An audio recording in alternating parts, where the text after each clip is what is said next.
역대하 36장 1절부터 마지막 절까지 한 절씩 교독하겠습니다. 그 땅의 백성이 요시아의 아들 여호아스를 세워 그의 아버지를 대신하여 예루살렘에서 왕으로 삼으니 여호아스가 왕위에 오를 때 나이가 23세더라.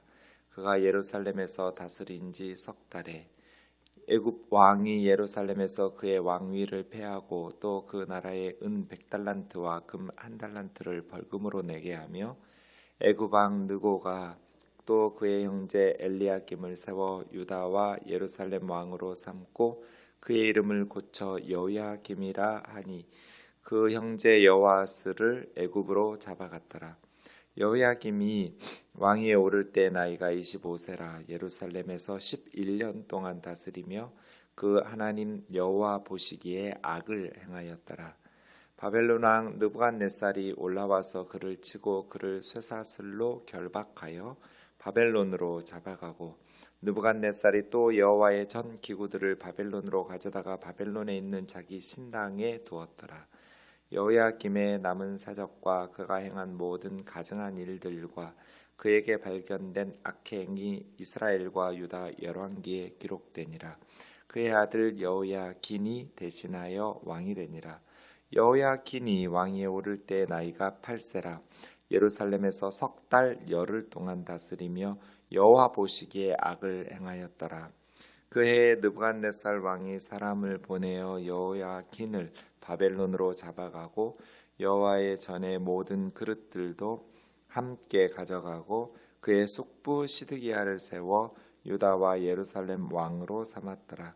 시드기야가 왕위에 오를 때 나이가 21세라. 예루살렘에서 11년 동안 다스리며 그의 하나님 여호와 보시기에 악을 행하고 선지자 예레미야가 여호와의 말씀으로 일러도 그 앞에서 겸손하지 아니하였으며 또한 느부갓네살 왕이 그를 그의 하나님을 가리켜 맹세하게 하였으나 그가 왕을 배반하고 목을 곧게 하며 마음을 완악하게 하여 이스라엘 하나님 여호와께로 돌아오지 아니하였고 모든 제사장들의 우두머리들과 백성도 크게 범죄하여 이방 모든 가증한 일을 따라서 여호와께서 예루살렘에 거룩하게 두신 그의 전을 더럽게 하였으며 그 조상들의 하나님 여호와께서 그의 백성과 그 거하시는 곳을 아끼사 부지런히 그의 사신들을 그 백성에게 보내어 이르셨으나 그의 백성이 하나님의 사신들을 비웃고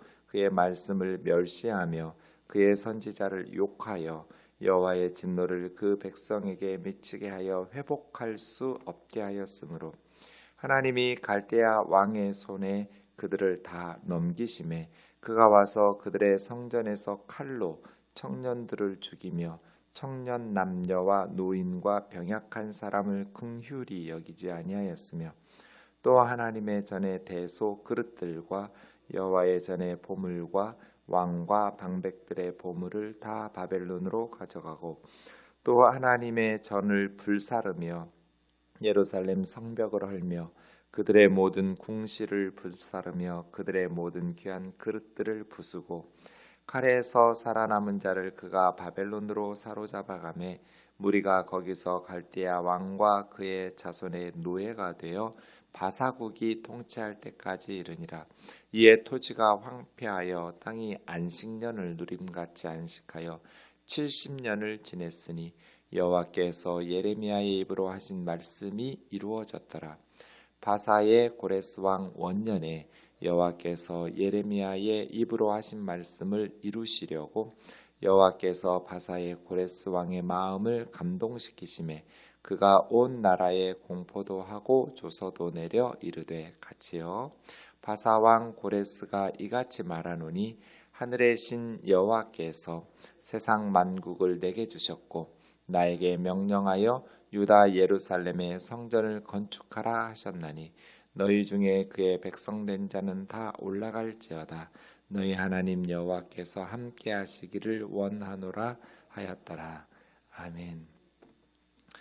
요시야 왕이 달과 같은 왕이라고 말씀드렸습니다. 요시야 개혁의 특징은 성전에서 모세의 율법책, 하나님의 말씀을 발견하고 좌우로 치우치지 않고 말씀대로 순종하면서 개혁했던 그런 특징이 있다고 말씀드렸습니다. 요시야는 정말 하나님 앞에서 반듯하게 왕인데 딱 한 가지 잘못한 게 있어요. 너무 일찍 죽었어요. 39살에.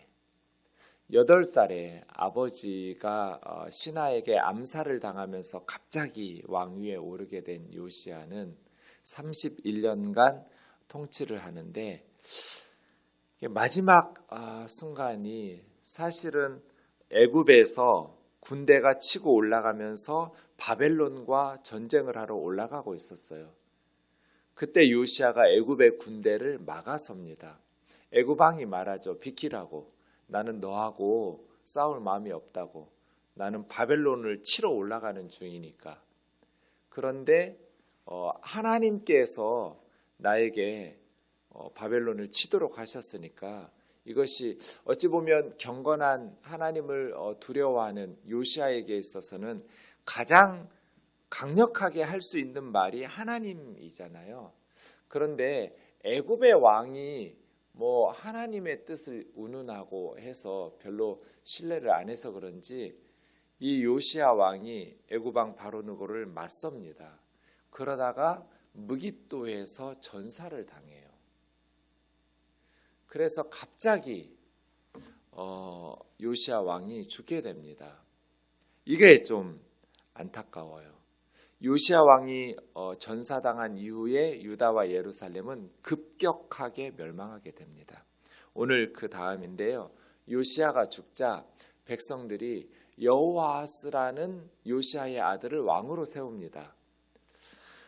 역대상 3장 15절에 보면 요시야의 아들들이 4명이 나오는데요. 장남이 요하난이고 두 번째가 엘리야김, 세 번째가 시드기야, 네 번째가 살룸이라고 나오는데 이 살룸이 여호아스입니다.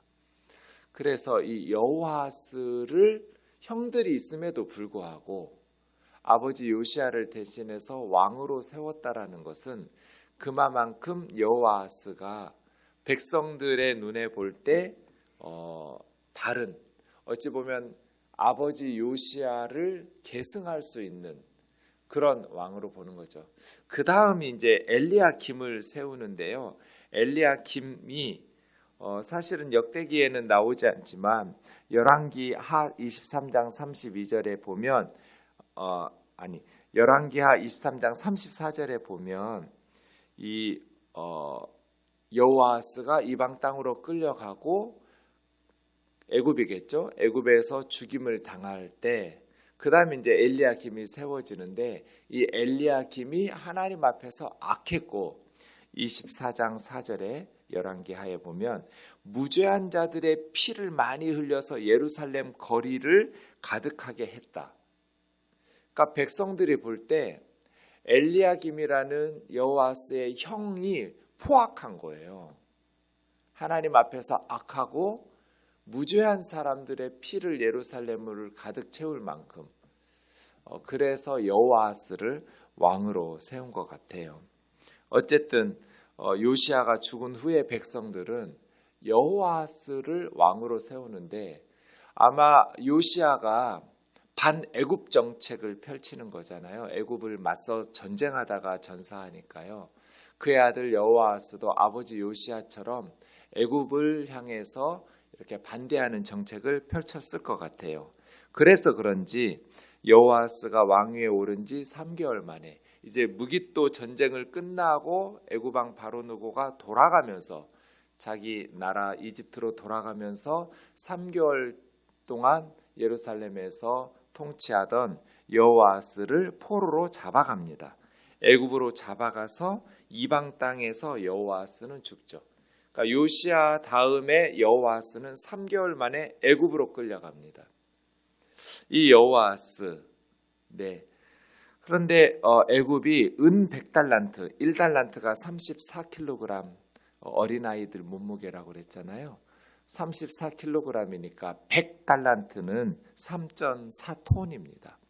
3톤 좀 넘는 만큼의 은, 그리고 금은 1달란트, 34kg을 벌금으로 내게 하는데 애굽에 반역한 반애굽 정책에 대한 벌금인 것처럼 보입니다. 구체적으로 여호아스가 무슨 잘못을 해서 이런 벌금을 부과했는지, 조공을 바쳐라가 아니라 벌금을 내라거든요. 근데 구체적인 잘못은 모르겠습니다. 이렇게 여호아스가 3개월 만에 애굽으로 끌려갔고, 애굽 왕 바로느고는 여호아스를 대신해서 엘리야김이라는 요시아의 다른 아들, 둘째 아들이죠. 엘리야김을 세우는데 여호아스의 형이에요. 여호야김으로 이름을 바꿉니다. 엘리야김은 하나님께서 세우셨다는 뜻이고 여호야김은 여호와께서 세우셨다, 이런 뜻이어서요. 여호아스를 애굽으로 잡아간 후에 여호야김이 이제 이 사람은 친애굽 정책을 펼치겠죠. 애굽에 고분고분하면서 조공 갖다 바치면서 그렇게 11년 동안 다스리는데 25세의 왕이 되어서 11년간 다스릴 때 하나님 보시기에 악을 행했습니다. 말씀드린 것처럼 무죄한 사람들의 피로 예루살렘을 가득하게 하는 악한 왕이었어요. 안타깝죠. 아버지 요시아가 갑자기 전사했어요. 그리고 자기 동생이었던 아버지를 계승했던 여호아스는 애굽에 끌려갔어요. 그러면 하나님을 붙들어야 하잖아요.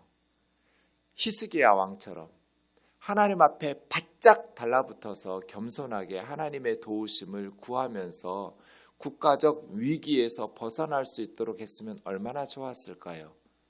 왜 무죄한 사람들의 피로 예루살렘을 가득 채우고 온갖 이방의 가증한 우상들을 섬기냔 말이에요. 영적인 타락은 윤리적인 타락을 이어서 이거는 무죄한 사람들의 피는 예상할 수 있죠. 요시아 때 백성들은 하나님의 은혜를 경험했잖아요. 아버지 요시아 왕 때 이미 31년 동안 하나님의 말씀에 좌우로 치우치지 않고 반듯하게 살아가는 그런 경건한 사람들이 많아졌을 거란 말이에요. 그런데 이제 엘리야김은 애굽의 신들을 섬기고 이방의 모든 가증한 일들을 행하니까, 영적으로 타락해버리니까 이것에 저항하는 경건한 사람들이 많았겠죠. 아버지 요시아 시대에 하나님의 은혜를 경험하고 말씀대로 순종하면서 일사각오의 신앙을 가지고 하나님 앞에서 충성스럽게 섬기는 사람들, 그 사람들이 엘리야김에 의해서 무죄한 자들의 피로 예루살렘을 가득 채우게 됐겠죠. 그럼 그 나라가 어떻게 되겠냔 말이에요. 하나님께서 경고하십니다. 그게 이제 3년 만에 11년을 통치했는데 엘리야김 3년 만에 바벨론 느부갓네살 왕이 내려와서 이 엘리야김을 쇠사슬로 결박해서 므낫세 왕처럼 바벨론으로 잡아가고 성전의 도구들도 다 끌고 가고, 이때가 605년입니다. 이스라엘 사람들은 3번에 걸쳐서 바벨론에 끌려갑니다. 첫 번째가 엘리야김 때 주전 605년, 이때 다니엘과 세 친구들이 끌려가죠. 그 다음 두 번째가 엘리야김의 아들 여호야긴이 두 번째로 597년입니다. 이때 이제 에스겔이 끌려가죠. 그리고 세 번째로 끌려간 건 완전히 유다와 예루살렘이 멸망했던 주전 586년 때 대다수의 사람들이, 쓸모 있는 사람들, 기술을 가진 사람들, 귀족의 자제들 다 포로로 끌고 갑니다. 이때가 첫 번째입니다.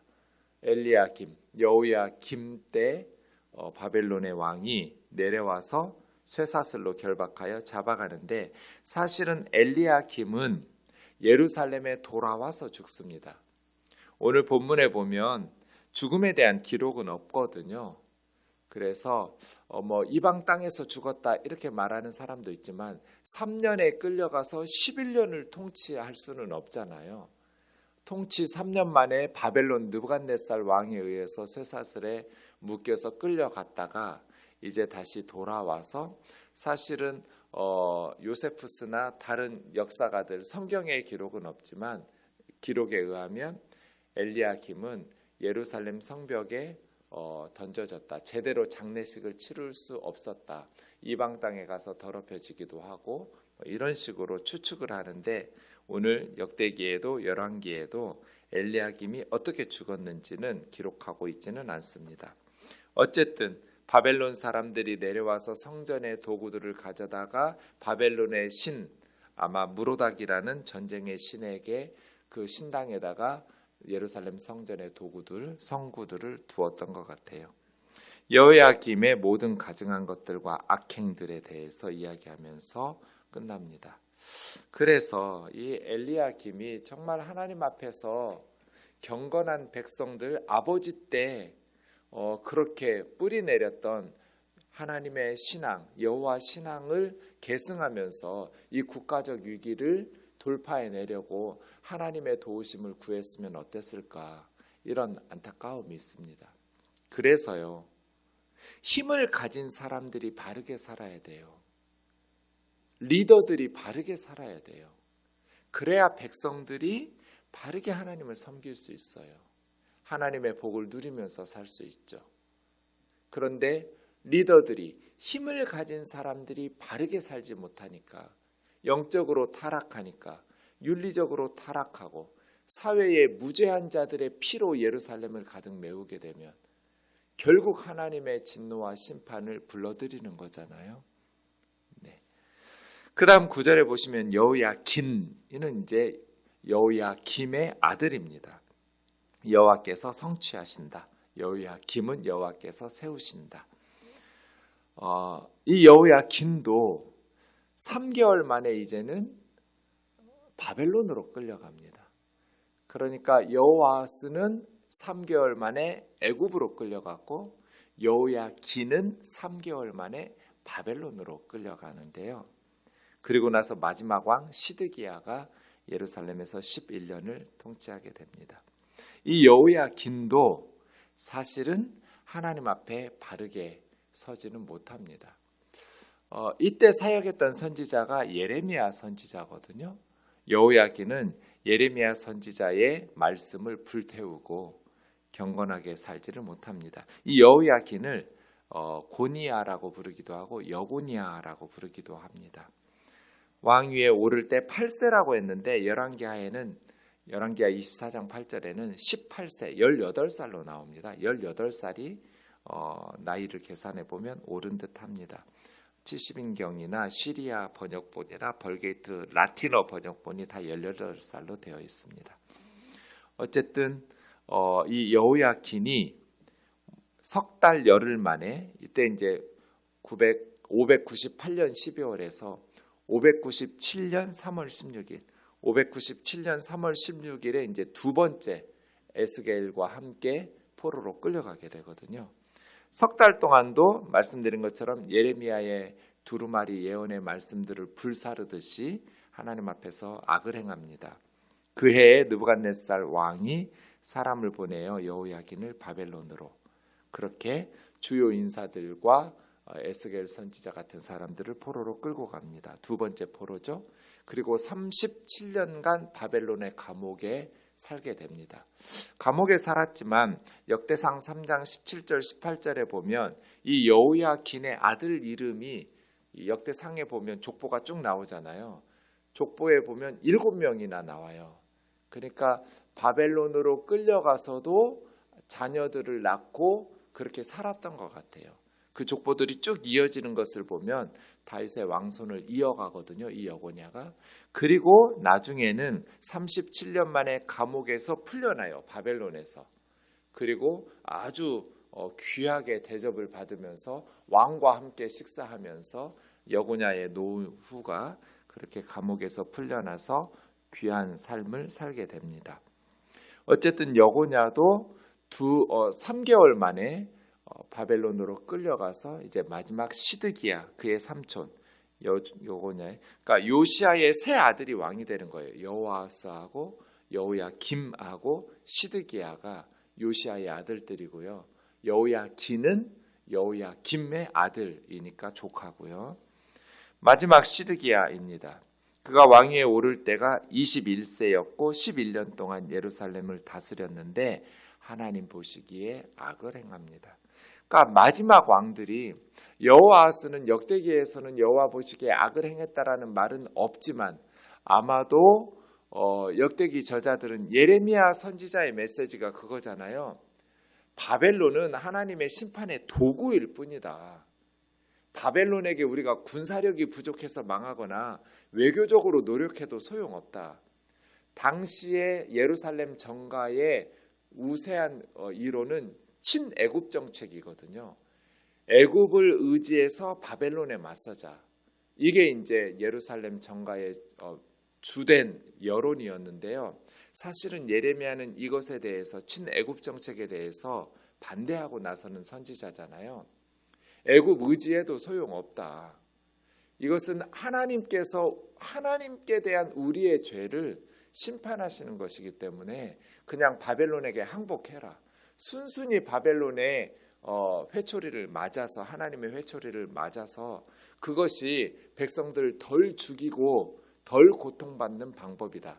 이러니까 이제 백성들은 예레미야 선지자를 싫어하고 매국노로 취급하면서 괴롭히고 감옥에 가두고 위협하고 그렇게 박해를 하게 되거든요.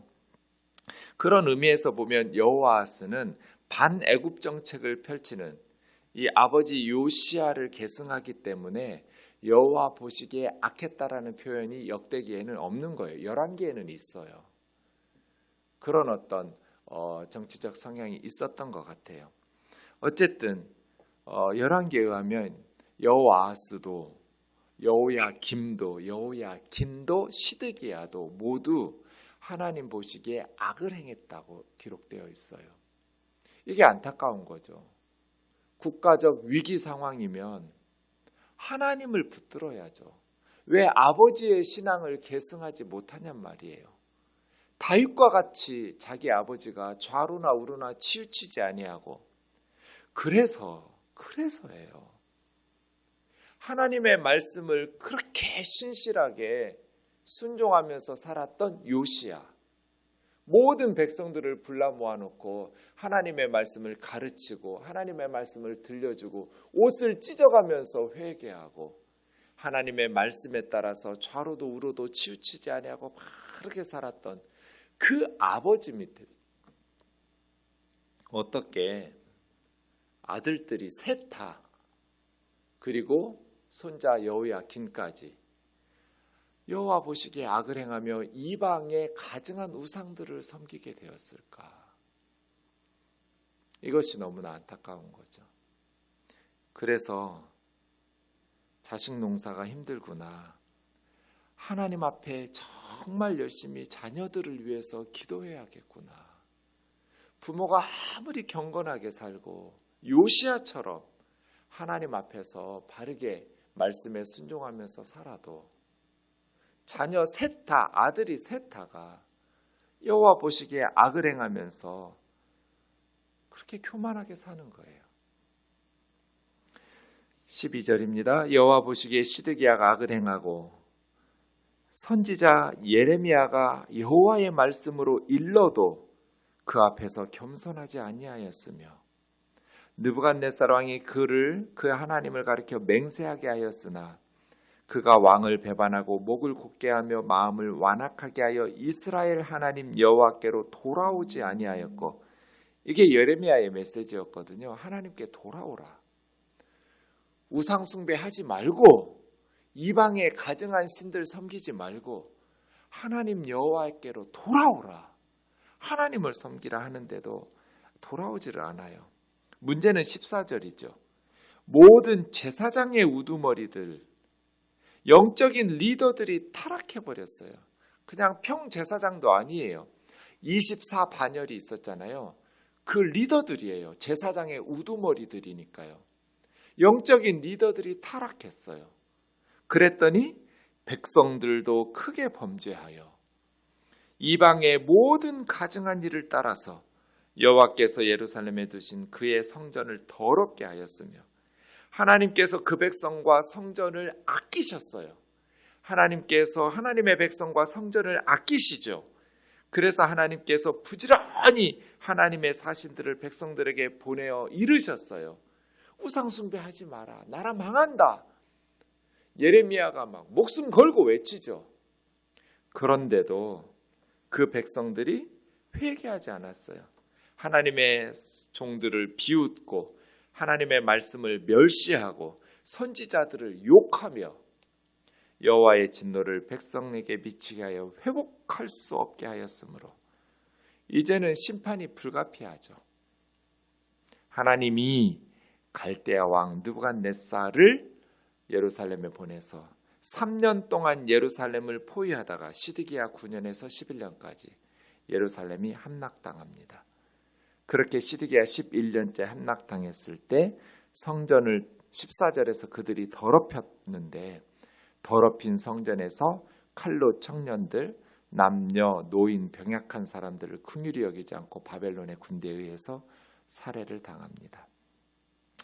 역대기에는 기록되어 있지 않지만 예루살렘이 포위되고 더 이상 예루살렘 성 안에 버틸 수 없게 되자 시드기야가 밤에 몰래 도망가죠. 여리고 쪽으로 도망가다가 붙잡혀요. 바벨론 왕 앞에 끌려가서 아버지 시드기야가 보는 앞에서 아들들, 왕자들이 다 죽임을 당하고 그거 다 본 후에 시드기야는 두 눈을 뽑혀서 쇠사슬에 묶여서 바벨론으로 끌려가서 거기서 죽게 되지요.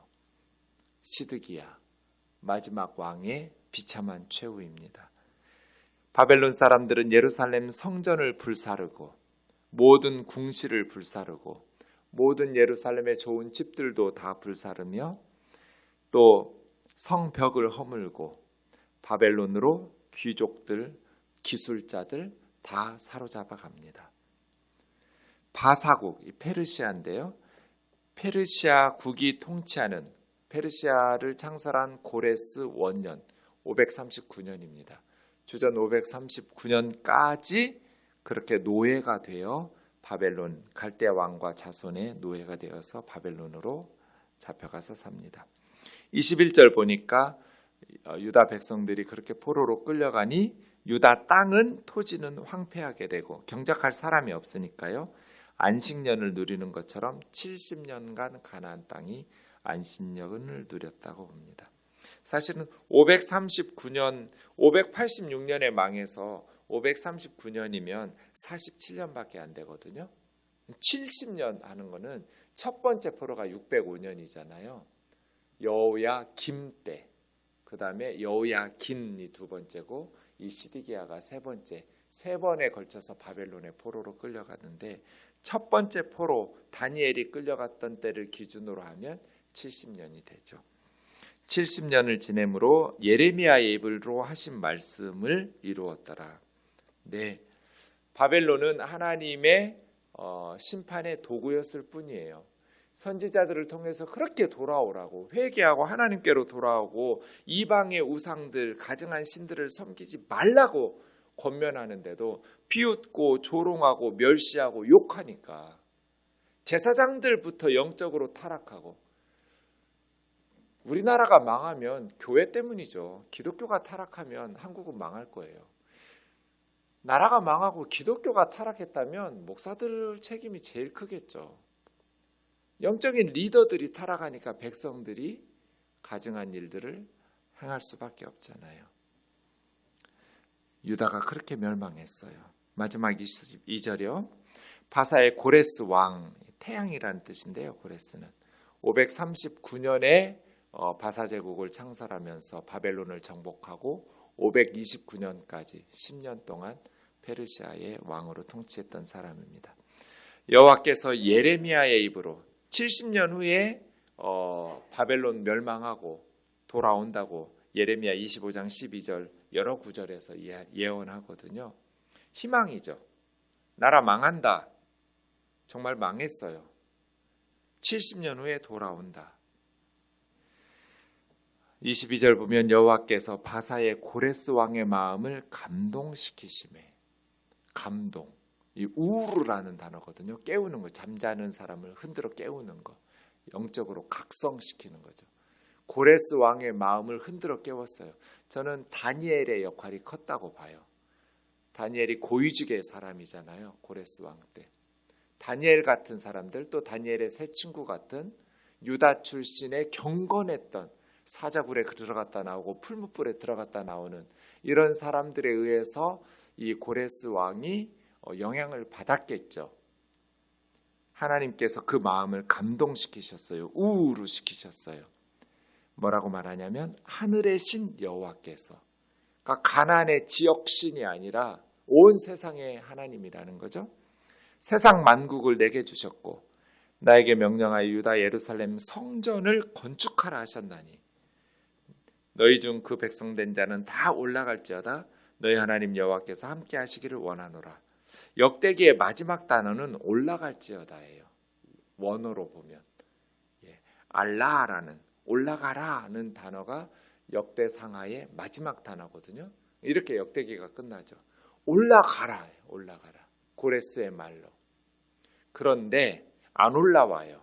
예루살렘에 돌아온 사람은 5만 명도 안 됐어요. 노비들까지 다 포함해서 4만 9천 몇 명이에요. 애굽에서 나올 때는 20살 이상의 장정만 60만 3,550명이었어요. 여인들까지 하고 하면 더 엄청났겠죠. 그런데 바벨론에서 올 때는 5만 명도 안 돌아왔어요. 왜 그랬을까요? 대부분 바벨론에서 눌러 앉았어요. 저는 이 감동이라는 단어, 우루 때문이라고 봐요. 그래서 시편 같은 데 보면 바벨론의 포로들을 남방 시내처럼 회복시키고 돌아오게 해달라고, 울며 씨를 뿌리는 자는 기쁨으로 단을 거두리로다 라고 하면서 안 돌아오니까 하나님의 역사를 이으려고 바벨론에서 예루살렘으로, 유다로 소수만 돌아왔거든요. 그래서예요. 이방왕 고레스도 하나님께서 그 마음을 우루 감동시키시니까 하나님의 도구로 쓰임받잖아요. 중요한 건 마음의 감동이거든요. 지금도 마찬가지예요. 하나님의 일을 하려면 마음의 감동이 있어야 돼요. 그래서 이것이 기도 제목이죠. 대부분 사람들은 바벨론에 눌러 앉았어요. 하나님께서 그 마음을 깨운 사람들, 우울한 사람들만 돌아왔죠. 마음의 감동이 없으면 하나님의 나라에 인생의 승부를 걸지를 않아요.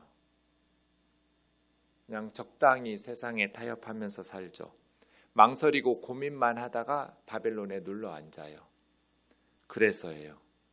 하나님께서 우루 마음을 깨워주시는 것이, 선교의 마음을 깨워주시기를 기도해야 되고, 구제의 마음을 깨워주시기를, 기도하는 일에, 전도하는 일에, 주를 섬기는 일에 하나님 나라 일꾼으로 우루 시켜주셔야 돼요. 이게 은혜예요.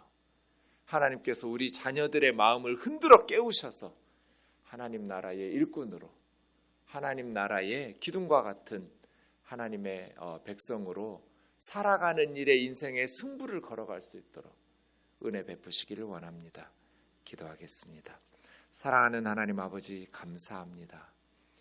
요시아처럼 그렇게 경건했던 왕 밑에서 세 아들들은 다 여호와 보시기에 악을 행하며 이방에 가증한 우상들을 섬기며 영적으로 타락하다가 무죄한 자들, 아버지 시대에 경건했던 믿음의 사람들을 피로 예루살렘을 가득 채우다가 나라를 망하게 되고 결국 비참하게 자기 눈앞에서 아들들이 죽임당하는 것을 보아야 되고 두 눈이 뽑혀서 앞을 보지 못하고 쇠사슬로 끌려가면서 모든 것이 불태워지는 거짓된 확신, 우상들을 섬기면서 견뎌낼 수 있고 승리할 수 있다는 그 여론들, 거짓 확신들, 거짓 신앙들, 이것이 얼마나 두렵고 무서운 일인지를 우리에게 가르쳐 줍니다.